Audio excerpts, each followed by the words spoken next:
Pagbasa mula sa sulat ni Apostol San Pablo sa mga taga-Roma. Kahit na tayo'y marami, nabubuo tayo sa iisang katawan ni Kristo at tayong lahat ay bahagi ng isa't isa.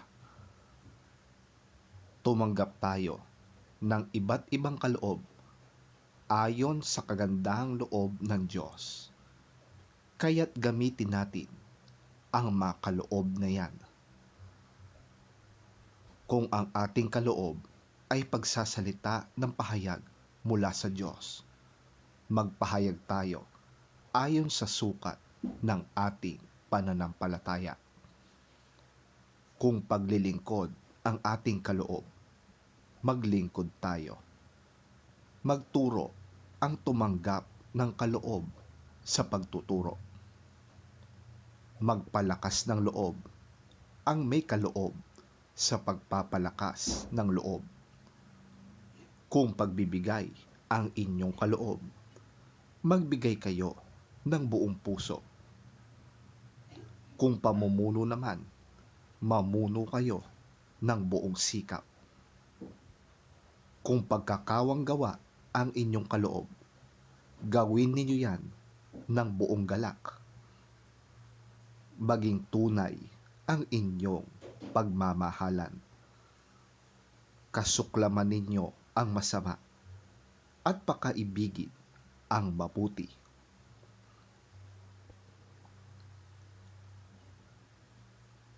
Magmahalan kayo bilang tunay na magkakapatid at pahalagahan ninyo ang iba ng higit sa pagpapahalaga nila sa inyo. Magpakasipag kayo at huwag maging tamad. Buong puso kayong maglingkod sa Panginoon. Magalak kayo dahil sa inyong pag-asa. Magtiyaga kayo sa inyong kapighatian at palaging manalangin. Tumulong kayo sa pangangailangan ng mga kapatiran at patuloyin ninyo ang mga taga-ibang lugar. Idalangin ninyo ang mga umuusig sa inyo. Idalangin ninyo sila at huwag sumpain. Makigalak kayo sa mga nagagalak at makitangis sa mga tumatangis. Magkaisa kayo ng saloobin.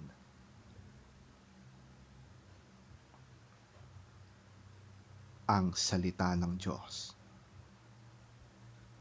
Salamat sa Diyos. Ang mabuting balita ng Panginoon ayon kay San Lucas. Papuri sa iyo, Panginoon. Narinig ito ng isa sa mga kasalo niya roon at sinabi sa kanya, "Mapalad ang makakasalo sa hapag sa kaharian ng Diyos." Sumagot si Jesus, "Isang lalaki ang naghanda ng isang malaking salo-salo at marami siyang inanyayahan. Nang dumating ang oras ng handaan, inutusan niya ang kanyang mga alipin at ipinasabi sa mga inanyayahan, 'Halina kayo, handa na ang lahat.' Ngunit nagdahilan silang lahat.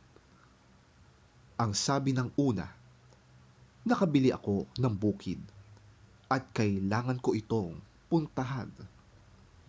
Kayo na sana ang bahalang magpumanhin sa akin.' Sinabi naman ng isa, 'Nakabili ako ng 5 pares ng kalabaw at kailangang masubukan ko sa bukid ang mga yon. Kayo na sana ang bahalang magpaumanhin sa akin.'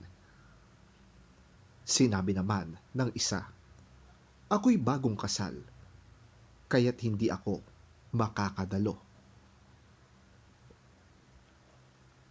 Bumalik ang alipin at ibinalita ito sa kanyang Panginoon. Nagalit ang Panginoon at sinabi sa alipin, magbadali kang pumunta sa mga lansangan at sa makikipot na daan ng lungsod at isama mo rito ang mga may hirap, mga lumpo, mga bulag at mga pilay. At sinabi ng alipin, Panginoon, nagawa ko na po ang iniutos ninyo, ngunit marami pang bakanting upuan. Kaya't sinabi ng Panginoon sa alipin, pumunta ka sa mga lansangan at sa mga daan at pilitin mong pumarito ang sino mang makita mo upang mapuno ang aking bahay. Sinasabi ko sa inyo, isa man sa mga unang inanyayahan ay hindi makakatikim ng aking handa.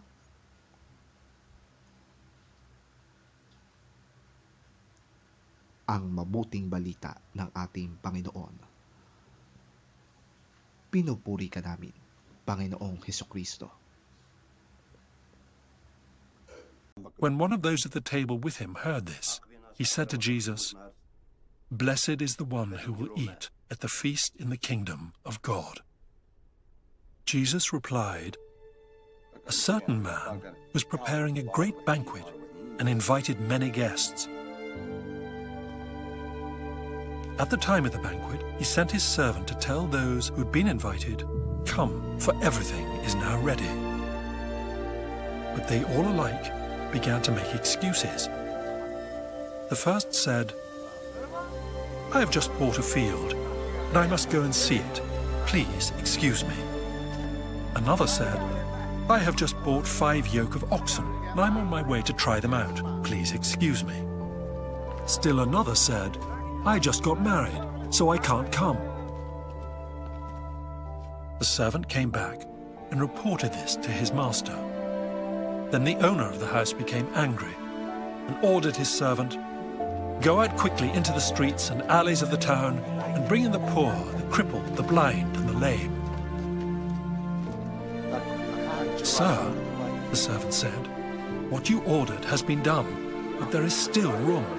Then the master told his servant, 'Go out to the roads and country lanes and compel them to come in, so that my house will be full.